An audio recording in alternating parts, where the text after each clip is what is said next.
ನಾನು ಹೇಳೋದನ್ನು ಗಮನ ಕೊಟ್ಟು ಕೇಳ್ರಿ.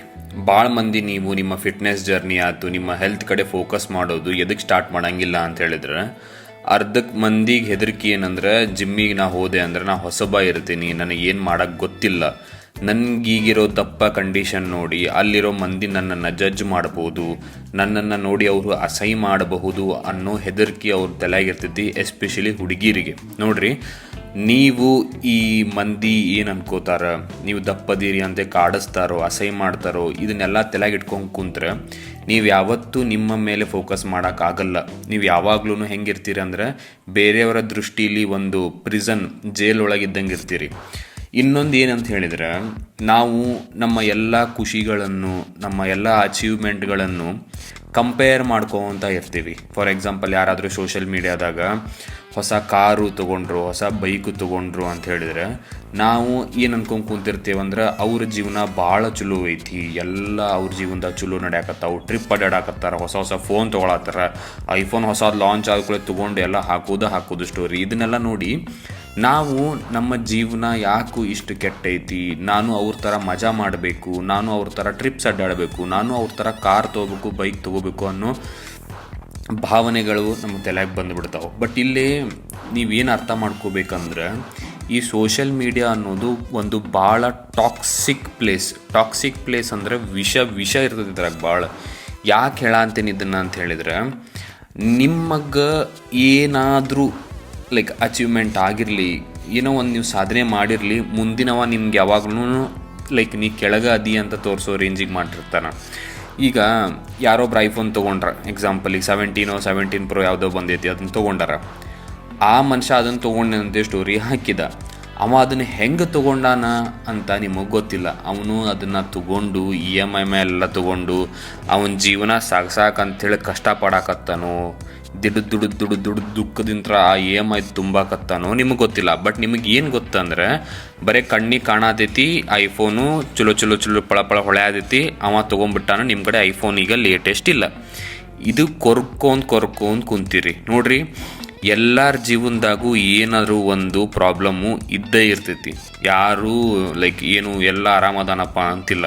ಎಷ್ಟೇ ಸಾಹುಕಾರ ಆಗಿರಲಿ, ಎಷ್ಟೇ ಬಡವ ಆಗಿರಲಿ, ಏನಾರ ಒಂದು ಪ್ರಾಬ್ಲಮ್ ಇರ್ತೈತಿ. ಅದಕ್ಕೆ ನಿಮ್ಮ ಜೀವನದಾಗ ಸದ್ಯಕ್ಕೆ ನಿಮ್ಗೆ ಏನೇನು ಅದಾವಲ್ಲ, ಲೈಕ್ ನಿಮ್ಗೆ ಇರಾಕೆ ಮನಿ ಇರ್ಬೋದು, ತಿನ್ನಕ್ಕೆ ಚೆನ್ನಾಗಿ ಊಟ ಸಿಗ್ತಿರ್ಬೋದು, ಎಲ್ಲದಕ್ಕೂ ಗ್ರೇಟ್ಫುಲ್ ಆಗಿರ್ರಿ. ಇದನ್ನು ಬಿಟ್ಟು ನೀವು ಯಾವಾಗ್ಲೂ ಬೇರೆಯವ್ರಿಗೆ ಆದೈತಿ, ನನ್ನ ಕಡೆ ಇದಿಲ್ಲ ಅನ್ನೋ ಕಂಪ್ಯಾರಿಸನ್ ಒಳಗಿದ್ರೆ ಯಾವತ್ತೂ ನೀವು ಉದ್ಧಾರ ಆಗಂಗಿಲ್ಲ, ಯಾವತ್ತೂ ನೀವು ಖುಷಿಯಾಗಿ ಇರಂಗೆ ಸಾಧ್ಯನೇ ಇಲ್ಲ. ಎದಕ್ಕಂದ್ರೆ ಯು ಆರ್ ಆಲ್ವೇಸ್ ಕಂಪೇರಿಂಗ್. ನಿಮ್ದು ಯಾವುದಾದ್ರೂ ನಿಮ್ಮ ಮನ್ಯಾಗ ಹೊಸ ಬೈಕ್ ಕೊಡಿಸಿದ್ರು, ರಾಯಲ್ ಎನ್ಫೀಲ್ಡ್ ಅಂದರೆ, ನಿಮಗೇನೋ ಒಂದು ಟ್ರಯಂಫ್ ಕೊಡಿಸಿಲ್ಲ ಅಂತ ಬೇಜಾರು ಮಾಡ್ಕೋತೀರಿ. ನಿಮ್ಮ ಮನೆಗೆ ಯಾವುದೋ ಒಂದು ಚಲೋ ಸ್ಯಾಮ್ಸಂಗ್ ಕೊಡಿಸಿದ್ರು, ಇಲ್ಲ OnePlus ಫೋನ್ ಕೊಡಿಸಿದ್ರು ಅಂದರೆ, ಅಯ್ಯೋ ನನಗೆ ಮನ್ಯಾಗ ಐಫೋನ್ ಕೊಡಿಸ್ತಿಲ್ಲ ಅಂತ ಬೇಜಾರು ಮಾಡ್ಕೋತೀರಿ. ಈ ಥರ ಮೈಂಡ್ಸೆಟ್ ಈಗಿನ ಹುಡುಗರಲ್ಲಿ ಸ್ವಲ್ಪ ಜಾಸ್ತಿ ಆಗ್ತಿರೋದು ಅಷ್ಟು ಸರಿಯಲ್ಲ. ಆಮೇಲೆ ನಿಮ್ದು ಏನಾದರೂ ಈಗ ಹೆಲ್ತ್ ಸರಿ ಇಲ್ಲಪ್ಪ, ದಪ್ಪ ಅದೀರಿ, ಮೆಡಿಕಲ್ ಕಂಡೀಷನ್ಸ್ ಅದಾವ ಅಂತ ಹೇಳಿದ್ರೆ, ಯಾರು ಏನು ಅಂತಾರಪ್ಪ ಜಿಮ್ಮಿಗೆ ಹೋದ್ರೆ, ನಿಮ್ಮ ಮನ್ಯಾಗಿನವ್ರು ಬೈತಾರೋ ಬಿಡ್ತಾರೋ, ನಿಮ್ಮ ಲೈಕ್ ಎಸ್ಪೆಷಲಿ ಫೀಮೇಲ್ಸಿಗೆ ನಿಮ್ಮ ತವ್ರ ಮನೆ ಆಯ್ತು, ನಿಮ್ಮ ಅತ್ತಿ ಮನೆಯೊಳಗೆ ನೀವು ಜಿಮ್ ಹೋದ್ರೆ ಏನು ಅನ್ಕೋತಾರೋ ನಿಮ್ಮ ಬಗ್ಗೆ ಅಂತ, ಈ ಥರ ಮೈಂಡ್ಸೆಟ್ ಇಟ್ಕೊಂಡು ಕೂಡಕ್ಕೆ ಹೋಗ್ಬಿಡ್ರಿ. ನೀವು ನಿಮ್ಮ ಹೆಲ್ತ್ ಸರಿ ಇಲ್ಲ ಅಂತ ಹೇಳಿದ್ರೆ ನಿಮ್ಮ ಜೀವಕ್ಕನ ಅದು ದೊಡ್ಡ ಅಪಾಯ. ಬಟ್ ಅವ್ರೇನು ಅನ್ಕೋತಾರೋ ನಾ ಜಿಮ್ಮಿಗೆ ಹೋದ್ರಿ, ಇವ್ರೇನು ಅನ್ಕೋತಾರೋ ನಾ ಜಿಮ್ಮಿಗೆ ಹೋಗಿದ್ರೆ ಅನ್ನೋ ಮನೋಭಾವನೆ ಇಟ್ಕೊಂಡು ಕುಂತ್ರಿ ಅಂದರೆ, ನೀವು ಇಯರ್ ಬೈ ಇಯರ್ ನಿಮ್ಮ ಕಂಡೀಷನ್ನ ಕೆಡಿಸ್ಕೊಂತ ಹೋಗ್ತಿರ್ತೀರಿ. ನೋಡ್ರಿ, ವರ್ಷದಾಗ ಲೈಕ್ ಏನು ಎಕ್ಸಾಂಪಲ್ ಚಂದ ಕೊಡ್ತೀನಿ ನೋಡ್ರಿ. ಒಂದು ತಿಂಗ್ಳಕ್ಕೆ ನೀವು 1 kg ಗೇನ್ ಆಗತ್ತೀರಿ ಅಂತ ಇಟ್ಕೊಳ್ಳೋಣ.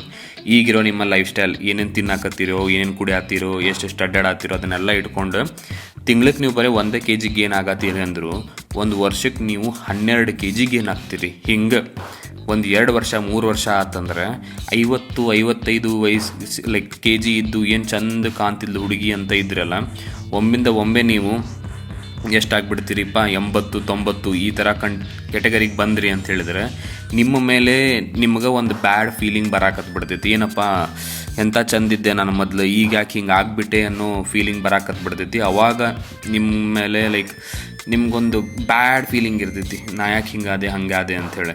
ಬಟ್ ಅದಕ್ಕಿಂತ ಜಾಸ್ತಿ ನಿಮ್ಮ ಮೇಲೆ ಯಾರಾದರೂ ಡಿಪೆಂಡೆಂಟ್ ಅದಾರ ಫ್ಯಾಮ್ಲಿ ಅಂತ ಹೇಳಿದ್ರೆ, ನೀವು ನಿಮ್ಮ ಜೊತೆಗೆ ಅವ್ರ ಲೈಫನ್ನು ಕೂಡ ರಿಸ್ಕ್ ಒಳಗೆ ಹಾಕ್ತಿರ್ತೀರಿ. ಅದಕ್ಕೆ ಆದಷ್ಟು ಜಲ್ದಿ ಟೈಮ್ ತಕ್ಕೋರಿ, ಟೈಮ್ ಮಾಡ್ಕೋರಿ, ನಿಮ್ಮ ಸಂಬಂಧ ನೀವು ಟೈಮ್ ಮಾಡ್ಕೋರಿ. ನೀವು ಮನೆಗಿನವ್ರ ಸಂಬಂಧ ಎಷ್ಟೆಷ್ಟೋ ಕೆಲಸ ಮಾಡ್ತಿರ್ತೀರಿ, ಬೆಳಗ್ಗೆ ಎದ್ದು ಡಬ್ಬಿ ಕಟ್ತೀರಿ, ಅದಾಗಿನ ಮಧ್ಯಾಹ್ನದ ಅಡುಗೆ ಮಾಡ್ತೀರಿ, ಇಲ್ಲ ನೀವು ವರ್ಕಿಗೆ ಹೋಗಿ ಬರ್ತೀರಿ, ವರ್ಕಿಂದ ಬಂದು ಮತ್ತೆ ಅಡುಗೆ ಮಾಡ್ತೀರಿ, ಅಡುಗೆ ಮಾಡಿದ್ದನ್ನು ಬಡಿಸಿ ಕೊಟ್ಟು ಅವ್ರಿಗೆ ತಿನ್ನಿಸ್ತೀರಿ, ತಿಂದಾದ್ಮೇಲೆ ಆ ಪ್ಲೇಟ್ನ ತೊಳಿತೀರಿ. ಈ ಥರ ಎಲ್ಲ ಮಾಡೋಕ್ಕೂ ನಿಮಗೆ ಟೈಮ್ ಇದ್ದಾಗ ಹೆಲ್ತ್ ಮೇಲೂ ಟೈಮ್ ಇರಲಿ. ಲೆಗ್ ಡೇ ಮಾಡಿದಾಗ ಯಾವಾಗ್ಲೂ ನೆಕ್ಸ್ಟ್ ಲೆವೆಲ್ ಮಜಾ ಬರ್ತೈತಿ.